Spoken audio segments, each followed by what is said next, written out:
The Baltimore Ravens shut down one of the hottest quarterbacks and offenses in the league.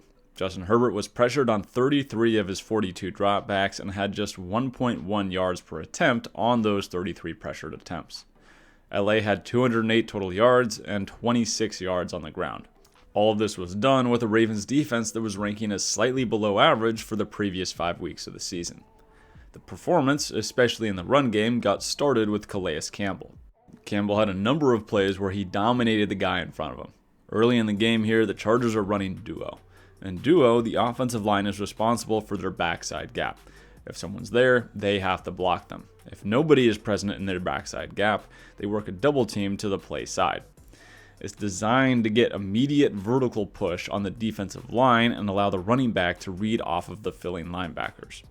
Based on duo rules, that leaves Calais Campbell one-on-one with Trey Pipkins, who is being used as a sixth offensive lineman.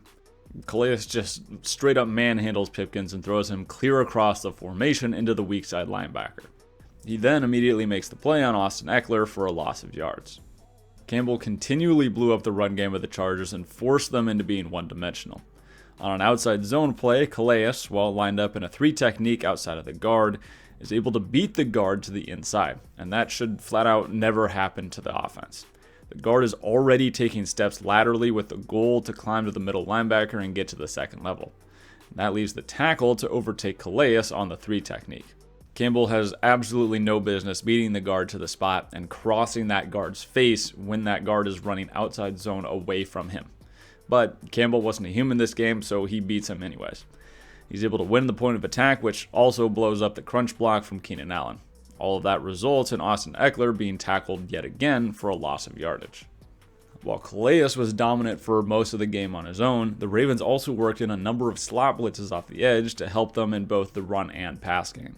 Baltimore gave a number of exotic looks that messed up protection schemes and caused issues in run blocking. Since Calais was causing such a problem inside, the Chargers eventually tried to pin and pull around him.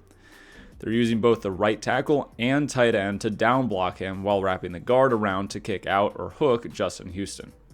Ekeler's track is to get outside, but the Ravens have sent their slot corner on a blitz. That forces Ekeler back inside to the mess that Campbell has created by anchoring on the double team. Those slot blitzes didn't just mess up the run game though. They also caused serious issues in pass protection. The Chargers struggled all day to figure out who was coming on pressures and who wasn't. And here, the Ravens are only sending 4 players, yet they get a free runner at the quarterback. Baltimore is showing 6 potential rushers at the line of scrimmage at the snap of the ball. However, with the slot coming down late and Herbert already in his cadence, the protection is locked in. The Chargers are doing a 3-man slide to the right to protect against Justin Houston and Calais Campbell. However, Campbell is the only one that rushes to that side, which leaves the left guard and tackle isolated on the 2 down linemen to the left. Since the Chargers are an empty, that leaves nobody to pick up the slot blitzing, and Herbert has to get the ball out fast, which causes an errant throw outside. What the slot blitzes and stoutness in the run game also did was allow the Ravens to say screw it to backside pursuit on zone running away from them. They knew that the Chargers like to boot out of those looks and run play action, as do most teams running outside zone. The backside ends or blitzing corners were just having none of it. They didn't care, so they'd continually just be in Herbert's face after his run action and impact the throws instead of chasing things down.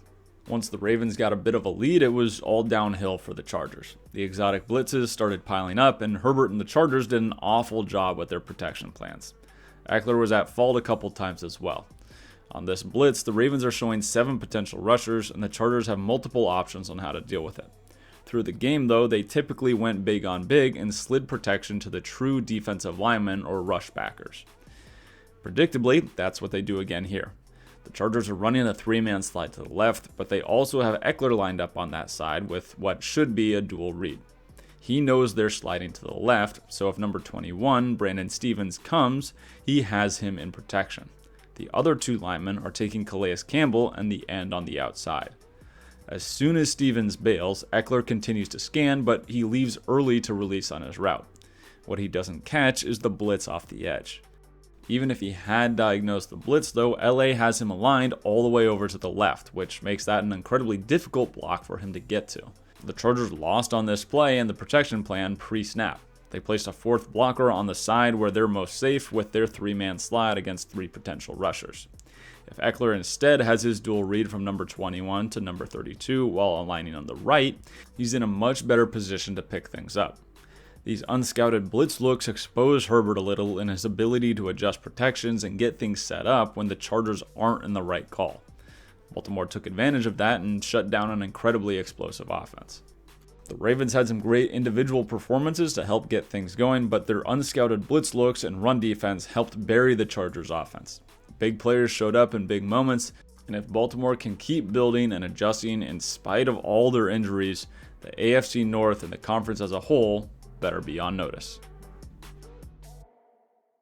Hey guys, I appreciate you watching all the way through. Make sure you drop a comment. Let me know someone, a scheme, idea, person who you want to see broken down here in the future. I'm also releasing a speaking football course that goes over the basics of the language of football, what techniques are, what alignments are. So if you're interested in that, check out the link in the description.